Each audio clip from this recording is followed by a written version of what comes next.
Hey there, welcome to the CMMC Compliance Guide podcast. I'm Stacey. And I'm Brooke. From Justice IT Consulting, where we help businesses like yours navigate CMMC and NIST 800-171 compliance.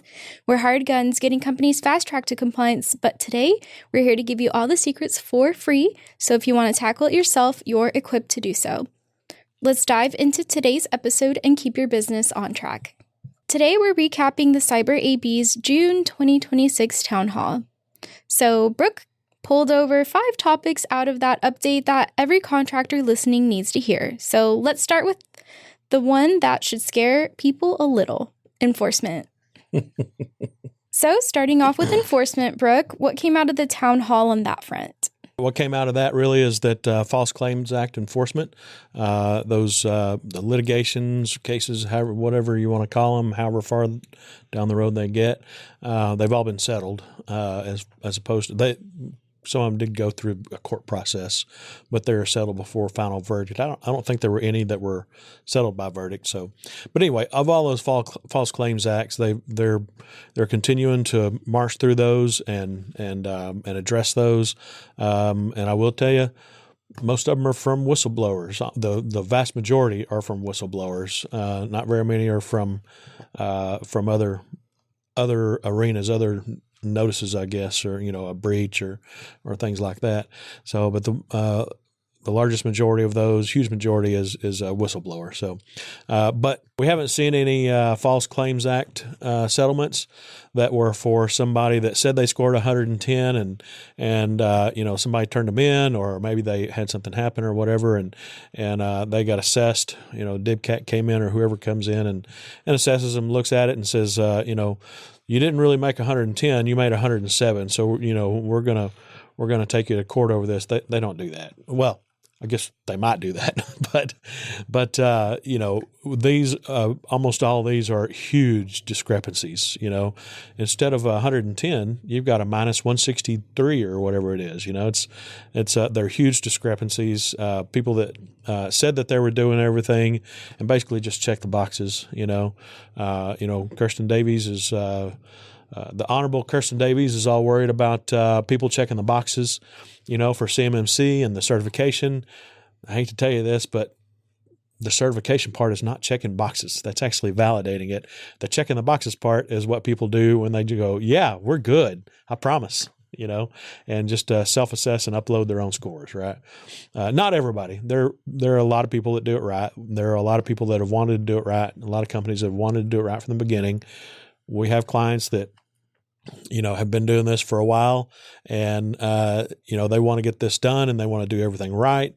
They do lament how much it costs, but, they say, hey, Joe Blow down the road, I know they're not meeting all these controls, and they can offer their services for less, and that really bothers me. It really pisses me off. I'm like, well, I don't know what to tell you, other than maybe be a whistleblower, but not really. I wouldn't necessarily suggest that. I wouldn't want any bad juju to come from that, right? But point is that enforcement is real. Most of it is from whistleblowers, people that say, that go to the Department of Justice or whoever they report it to and say, these people say that they're compliant, and they're not. They're not anywhere close.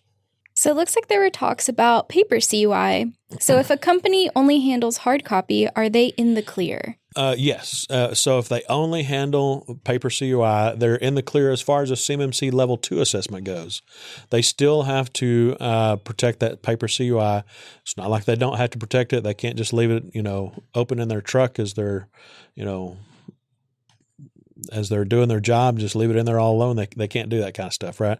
They've got to actually protect that paper CUI, and they got to protect it according to DOD instruction, I think 5200.48, I believe is what it is. But as long as that stays paper CUI, it's beholden to that and not CMMC Level 2, all 110 controls. The moment you take a picture or scan it or something else like that, that becomes electronic, then yes, at that point, CMMC Level 2 controls do apply. So watch out for that. So in the town hall, there had been a lot of confusion around November 10th of 2026. But as we now know, a memo came out and kind of turned everything on its head. So can you elaborate on that? I can. And so we are obviously recording this a little bit after I know this is a June town hall. We're just now getting around to it, but they said the enforcement was coming. Everything's full steam ahead.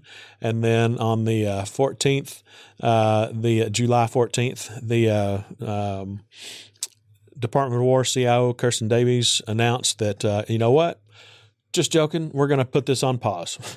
So that just joking is a paraphrase and, inaccurate. But anyway, they said we're going to put the certification, the requirement for certifications on contracts that was supposed to hit on November 10th. They're going to put that on pause. Interestingly enough, the pause is a 60-day pause. And so November 10th was roughly 116 days away or so. I didn't do all the math, but almost 4 months away. So, so it'll be paused. There's no question. Well, I guess there is a question. They might come back and say, no, we're moving forward anyway. I kind of doubt it. If you read the memo that came out, I think we talked about this on the last episode. Has that been uploaded yet? Yes. Yes. So there's a link on that episode. Can you put a link on this episode to that memo? Okay. Good. Stacey will take care of that for us. Anyway, if you read the memo, it's pretty clear that they want to do something about it. I don't know why they waited till now. And I do have a problem. A lot of people have a problem with the facts and figures that they gave. I should say, I don't know if I should say facts because they weren't facts. They were facts from somewhere, but not accurate. So, they way overblew the cost of a certification. They said they could be $600,000, $500,000. I've not seen any for all of our small business customers that we take care of that we've helped get quotes for their CMMC level 2 assessments and the mock, even with the mocks included. I don't know that any of those have been over $50,000 with the mock included. You take the mock out of that, and some of those are in the 30s. Which is still expensive. I'm not saying that's not. So we went through it. We ate our own dog food. It is expensive. It stinks, but in any case, it is not the numbers that they posted. But when you go back and think about it, she got the numbers from the SBA, the Small Business Administration, and the Small Business Administration and the government call small businesses, in this case, probably 500 people or less. So a 500-person company is a little bit different than a 20-person company or a 50-person company, and 20 to 50 is a large majority of what we serve. We serve some larger and some smaller, but that's by large majority, that's 20 to 50 people is how many, or 20 to 50 computer users is the size of the companies that we serve. I can tell you that their estimates, their quotes, and what they paid for their assessments is nowhere near that. That is not $500,000, $600,000. Even the cost of all the implementation doesn't even get that close. So SBA and Department of War, you got to do better than that. So they also said that there were a shortage of assessors. There was a capacity problem, and there's not. The DOD never intended 100,000 DIB contractors to be certified the first year. That was never the intent. We are, and I say we because we're part of the ecosystem. We don't do any certification, so I guess I shouldn't say we. They, all the C3PAOs, all the C3PAOs have done a great job doing the assessments, getting them through, bringing the cost down. I know whenever the costs first came out, they were here, they went up, and now that we've gone through this, the costs have come down. So they're more reasonable now. They're closer to what a SOC 2 Type 2 and that kind of audit would be. But they have extra capacity left. There's a number of assessments here, and the capacity is up here. So do they have enough capacity to do 100,000 assessments the first year? No. But guess what? there's not that many companies that are ready and wanting to pull the trigger right now. What this really did, what this whole certification push really did, was make people realize, oh crap, I actually have to get compliant now. That's the problem. They're in a time crunch to actually get compliant where they're supposed to have been there for the last 9 years or more, but we'll just say 9 years. Up until now, the DOD said, you're already supposed to be compliant, and I'm sorry that you're not compliant. This for 9 years we've required this, and now this is just the assessment on top of that, right? Again, it is expensive. I'm not saying it's not. It is expensive, but they used inaccurate numbers. That's fear mongering. That's politics. That's whatever you want to call it. It's inaccurate. So they also had a way to address this already baked in. They were able to, the program managers were able to say, hey, instead of requiring the certification in the first year, we're going to require it in option year 1 or 2 or 3 or whatever it may be. And they could have delayed it that way. Would that have had the same effect? Would it have been hard to manage? It would have probably not had, it would likely have had close to the same effect. And yes, it would probably have been hard to manage for the primes, and for anybody that needed to flow down, right? 'Cause, at this point I need to be, certified for this contract, but not for this contract. And, primes are just telling everybody, you just all have to be level 2 certified. That's what they're telling people. So yes, it was paused. I don't necessarily agree, and a lot of people don't agree with some of the facts and figures they used. But the fact is, it's paused. It's paused for 60 days. I get it. It is expensive. There are problems with it. Anything the government does, I hate to tell you this, folks, is going to have problems. Whatever they come up with to, quote, fix this is going to have some more problems. There's going to be more people that don't agree with it, So it's, there's a bunch of CMMC naysayers out there that said, see, I told you so. But there needs to be some sort of third-party validation. Personally, what I think, if they want to reduce the cost, and they're talking all about certification and how much certification costs, when really what people are upset about, but they're not saying, or they're getting the two intermixed, is that the compliance part is the expensive part, and it is. There's several things that they could do. Get rid of the FedRAMP, the need for FedRAMP. That limits the amount of products that you can use and increases the cost 2 to 4 times for those products. Get rid of FIPS, because if they can't keep up and get those modules approved quick, then just get rid of it. And you can have some other requirement in there.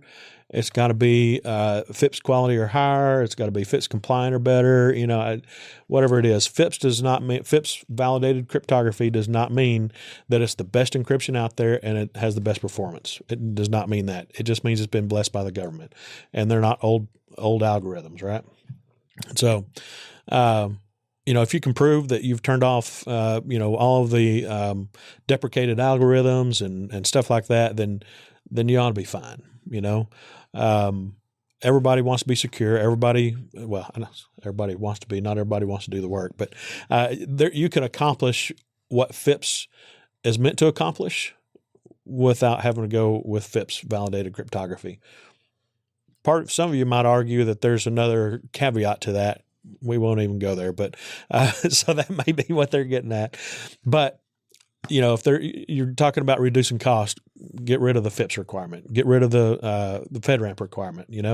Get rid of the requirement to have 2 assessors on every assessment. You want to go even further, then you want to reduce the cost. You're going to have to go to frameworks where it's risk based, and it's a judgment call for the C3PAOs. For the assessor, for the one doing the assessment. SOC 2 Type 2, ISO 27001. Those are still expensive assessments or audits to go through. People can argue that they're better. Yes and no. There's a whole argument to be made there, but there's several things they can do to reduce the cost. Who knows what they're going to do? We got 60 days till they come out and say what they're going to move forward doing. likely, you know, at the end of 60 days, they'll say, you know, we need to go back and revamp, and we're going to issue a interim final rule, you know, to amend this until, you know, we get through the process, you know, something like that. I don't really know. I'm not the smartest when it comes to all the federal rules and everything else. I just read them. I kind of know how it works. You know, there's other people that are off the deep end and understanding all that, but I'm pretty sure interim final rule, which is the, you know, they've done that before. It becomes effective immediately. So maybe that's the route they'll go at the end of 60 days to say, hey, we're gonna push this off until we get finished revamping the program. I would bet though that there is going to be some sort of third-party validation still. I can't imagine them going back to letting people say, "Yeah, I promise." You know, I mean, just look at all the companies that have been caught with the False Claims Act. You know, and not just a little difference, a big difference. So you look at all that. Look at all the DIBCAC assessments that they did. You know, how many companies actually passed, and how many didn't. You know, it's those are the reasons that they put the certification, third-party validation, the certification in place anyway. So, because you got to have, if you don't have somebody coming in, a third party coming in and validating all the controls, you're going to get a lot of non-compliance. And that's just the unfortunate fact of the matter, you know. And it could be inadvertent, you know, could be, you know, some IT guys reading, you know, going, yeah, we have that defined. We have it, you know, we tell people to do that, or we have, you know, sure, we get everything authorized, you know, and Bob told me, you know, while I was drinking a cup of coffee that he wanted a new user, you know, and everything's got to be documented, right? If it's not documented, it didn't happen. You can't prove it. You can't prove it legally. You can't prove it through an assessment. You can't, you know, so the requirement is a lot of documentation, and I don't see how they're going to get around that and still have a good program. Yeah, I agree. I went way over and explaining that, but yeah, that's the announcement. That's how I feel about the inaccurate facts and figures they used, and you know what's coming. So we don't really know what's coming. We just kind of got to wait and see. But I can't see them getting rid of a third-party validation.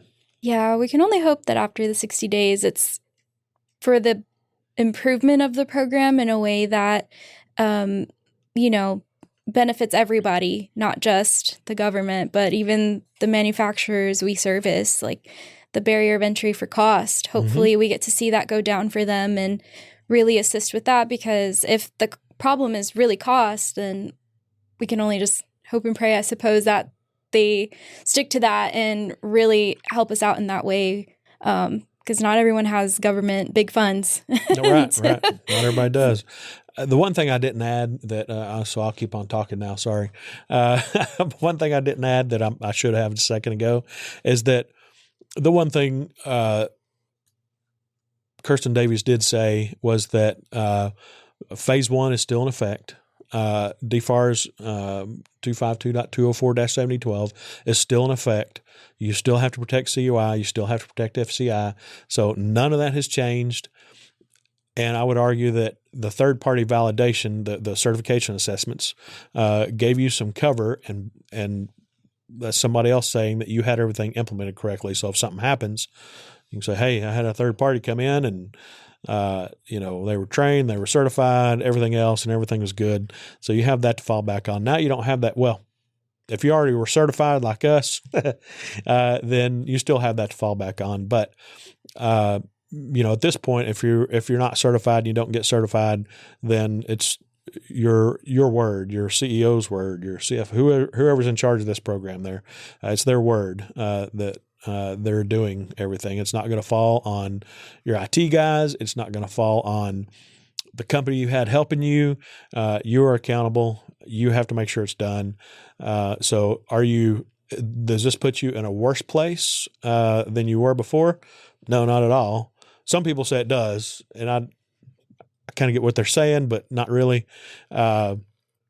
it puts you in the same place you've been since November 10th of last year, right? You've had to self-test, self-assess, and enter your scores and say that I promise, that was a poor cross thing. Sorry.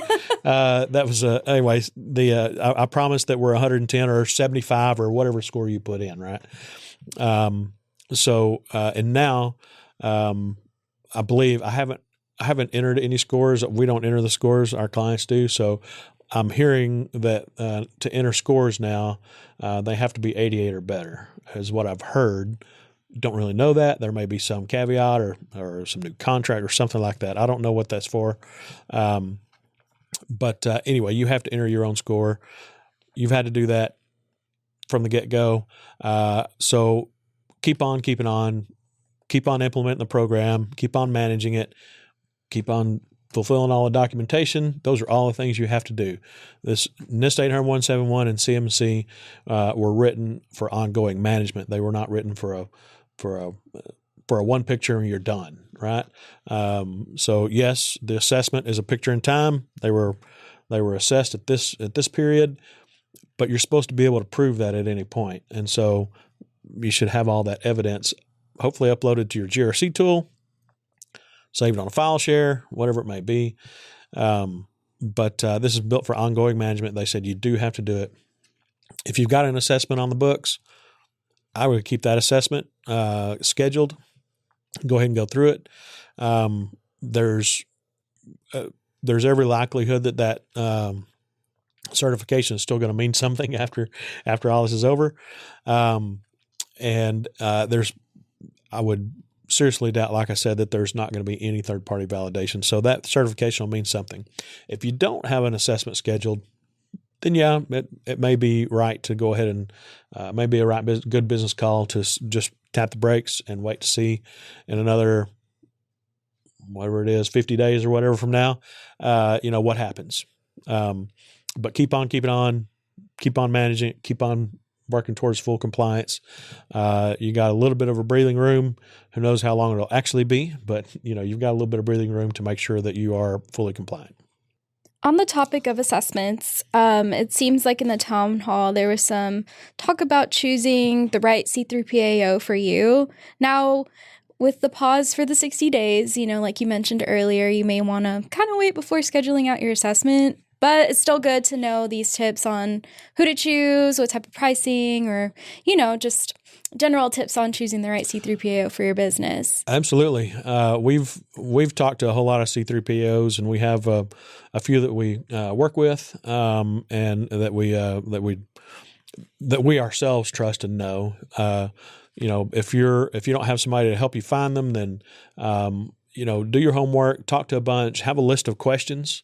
Prepare a list of questions that you want to ask, and ask those questions. And how would you handle this? I can tell you that if the question gets too much into what they think might be consulting, they'll not answer it or answer it very vaguely. So they'll stay away from consulting on that kind of meeting. But ask them all sorts of questions. That's you're going to hire somebody that you're going to pay a lot of money to tell you whether you're compliant or not. Ask them what their process is. Ask them whether they need to come on site for the physical portion. Ask them, how many assessors do you have? How many teams? Are they 1099s? Are they employees? Whatever you want to ask, you can ask them all that. They talked about asking about their SOCI screening status and, all sorts of other things. But really what it boils down to is interview a few C3PAOs beyond just the assessment cost and scheduling. Write down questions you have. A good thing would be to engage someone for a readiness assessment who's been through this and either taken part in assessments or been around the ecosystem for a while, and they can help you ask those questions, and they can help you interview those C3PAOs. Of course, that's on hold for now. As far as I take that back. They will still do assessments. The assessments still do matter. So that's not on hold. I was about to say that's all on hold now, but that part is not on hold. They will still do assessments. So if you want to hire somebody to do an assessment or you want to get ready, whatever, they'd be happy to talk to you.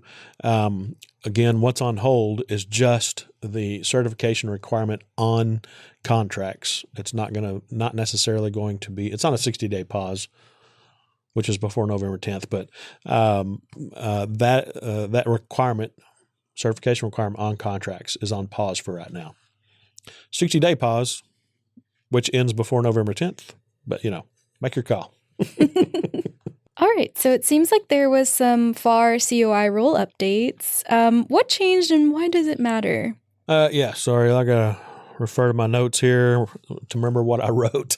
There were some updates to that FAR CUI rule.